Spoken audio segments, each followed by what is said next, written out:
Gordon was cross. Why should Henry have a new shape, he grumbled. A shape good enough for me is good enough for him. He goes gallivanting off to Crewe, leaving us to do his work, and comes back saying how happy he feels. It's disgraceful. And there's another thing. Henry whistles too much. No respectable engine ever whistles loudly at stations. It isn't wrong, but we just don't do it. Poor Henry didn't feel happy anymore. Never mind, whispered Percy. I'm glad you're home again. I like your whistling.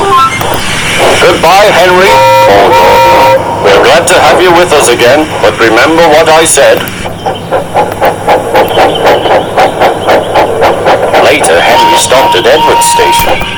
Hello, Henry, said Edward. You look splendid. I was pleased to hear your happy whistle yesterday. Thank you, Edward, smiled Henry. Shh, shh. Can you hear something? It sounds like Gordon, said Edward, and it ought to be Gordon. But Gordon never whistles like that. It was Gordon. He came rushing down the hill at a tremendous rate. He didn't look at Henry, and he didn't look at Edward. He screamed straight through the station and disappeared. Well, said Edward. It isn't wrong, chuckled Henry, but we just don't do it. And he told Edward what Gordon had said.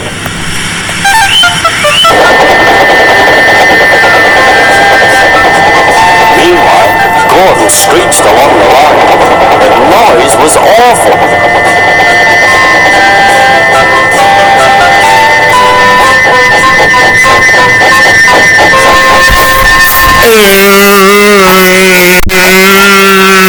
Gordon held his ears too.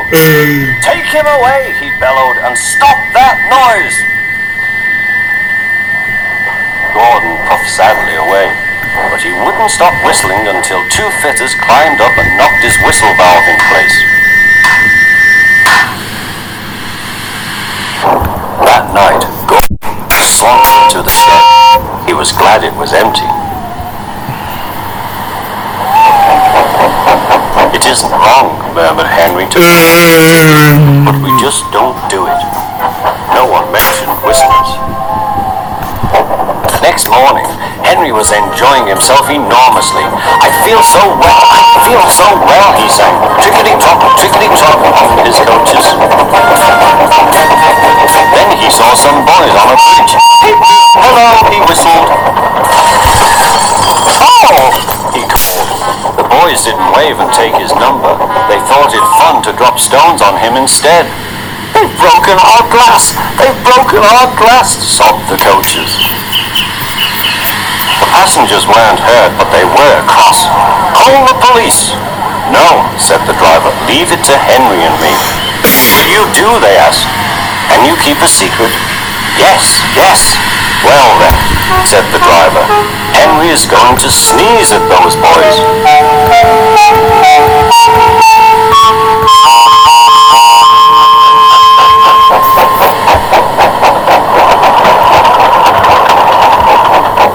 Lots of people were waiting at the station just before the bridge.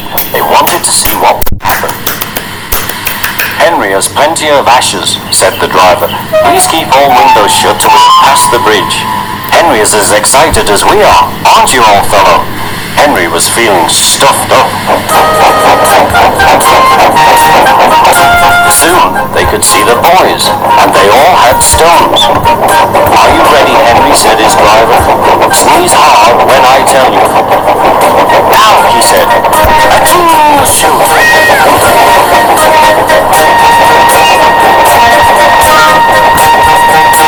Well done, Henry, laughed his driver. Henry went home very pleased with himself. He had taught Gordon and silly boys a lesson with a whistle and a sneeze.